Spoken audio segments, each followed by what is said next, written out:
Today, I wanted to try and talk a little bit about how you can build a mobile application with AI in 2026. There's been so many new amazing tools that have come out. Sometimes it's hard to work out what is the best sort of combination you choose, and you can spend a lot of time playing with things and not really making much progress. So what we wanted to do is go through some 5 stages, talking about tools that matter and how to really ship fast and perform. So what are we going to talk about today? Really want to go through those main sort of things and decisions that you often have to make and trying to help you have some suggestions on how to deal with that. So first of all, what exactly do you build? How can you help validate that and think about making sure you've got the right idea? Then I'm going to touch on this tech stack, some of the tools that you can use to help you scale well and work really well with AI. Some ideas on UX design and tools to help you with the design side. Then some of the choices of what AI tools to use. And then finally, some of the external services that can help improve things, because you don't have to build everything. Sometimes it can be easy just to buy them a tool that just drops in. So let's start with what to build. And you can have so many ideas. I mean, often people have huge amount of ideas and what to build, but not all of them make sense. And it can be quite helpful sometimes to have someone help you think through exactly what you're building to make sure that it's valid. This value there is creating a value and has an audience. One of the great things you can use these days is something that Gary Tan, who's the CEO of Y Combinator in the US, has created, which is what he calls G-Stack. It's a whole bunch of skills that work in AI.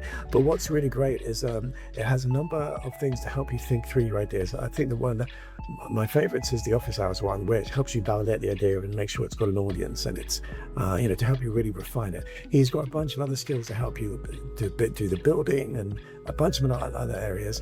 But I think it's definitely worth looking into his G-Stack, which you can just do a web search for, which is a skill you can add to both OpenAI and to Claude to help you really think through your ideas. So I definitely recommend that when you're starting out.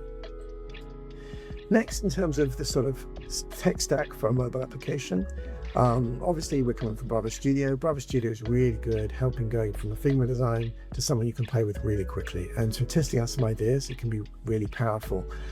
However, often these days, people want to build in more and more flexibility or do more complex things. And that's when, you might want to go beyond Bravo Studio, where at the moment we recommend React Native as being really helpful, particularly when coupled with Expo. Not only will it ship both to iOS and Android, but also can help with the whole publishing pipeline, which is really saves you a lot of hassle, because it can get very complicated setting everything up, all the certificates you need for Apple, and the whole testing process can be made much simpler. So that's something I definitely recommend.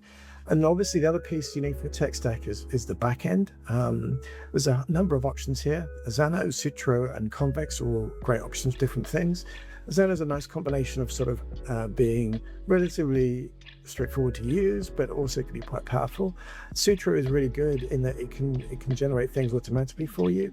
And Convex is great for doing real-time updates and working very much in code. So all these are good options depending on what your skill sets are. And I think it's one of these things is great to do is to kind of try them out, see which one works best for you. Next is UX design. There's a whole bunch of tools now that help you with the UX and design.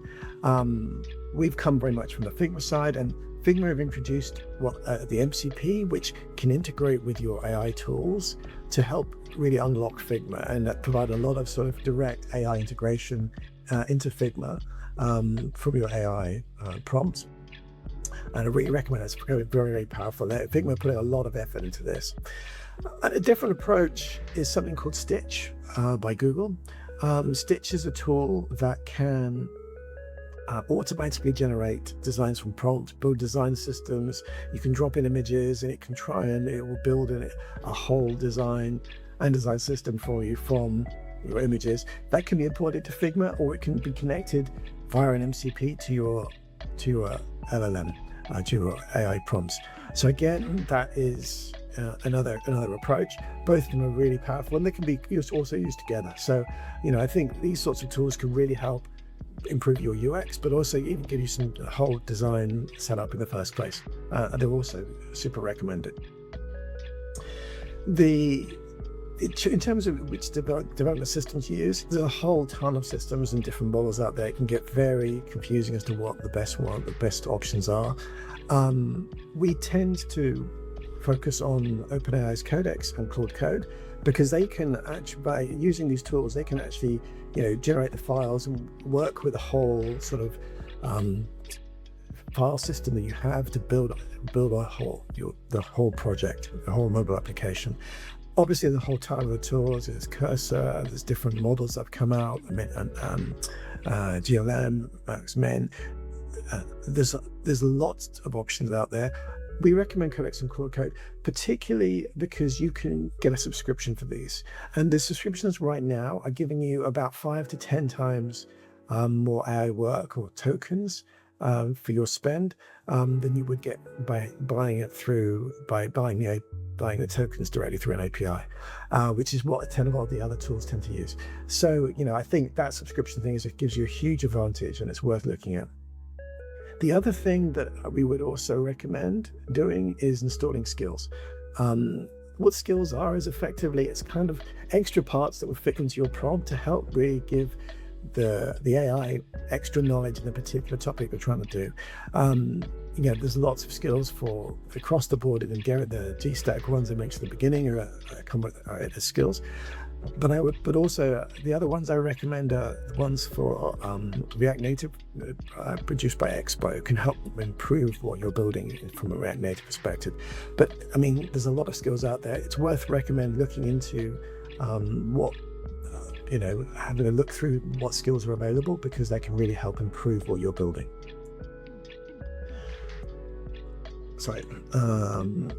Next one is external services. There's a few that we recommend to help. You can just drop in, so you don't need to have to rebuild them. Otherwise, you can spend all the time building something that's already done that doesn't need, isn't your core business. It's easier just to use an existing one.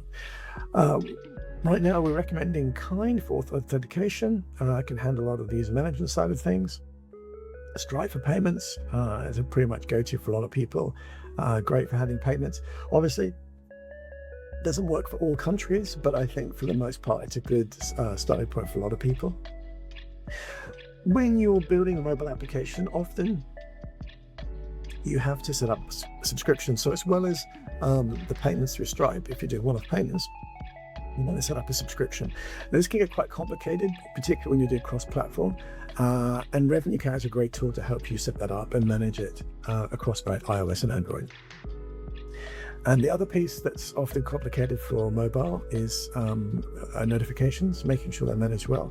And again, OneSignal is a great tool for helping to do that. And all these tools have SDKs you can just add to your project to help. Just forget about that piece of work so that it's already managed for you. So, really, we've quickly covered off a bunch of different topics, going from ideas, the building process, the design, how you code it, integrations, and even the shipping, which can be helped by using Expo as part of React Native. So there's a lot of tools out there, and AI can help with all of this. It can really make the process much, much faster than it's ever been. However, it is complicated. I briefly touched on a bunch of different tools, and learning about them and setting them up can get really complicated. So what we've done at Bravo is we've set up this new product, which we call Bravo to Go, which is really to help you get going as fast as possible, where we will build, take your idea, go through all that, set all these different tools up, go through that whole build process, and get you a first version that you can then start to build on in AI by yourself. I think this can be a really great way of getting going and not having to worry about it. And the great thing about what we do here is that as new tools come on stream or become, improve on some areas, we switch out the stack that we build to give you the latest version of all the things that give you the fastest way of moving. And it's really one of the best ways of getting kickstarted with AI development. So if this is interesting, please drop us a line at design@bravostudio.app, and we'll see what we can help you. Good luck on your mobile building journey, and hopefully you'll get in touch and see what Bravo can do to help you. Thanks.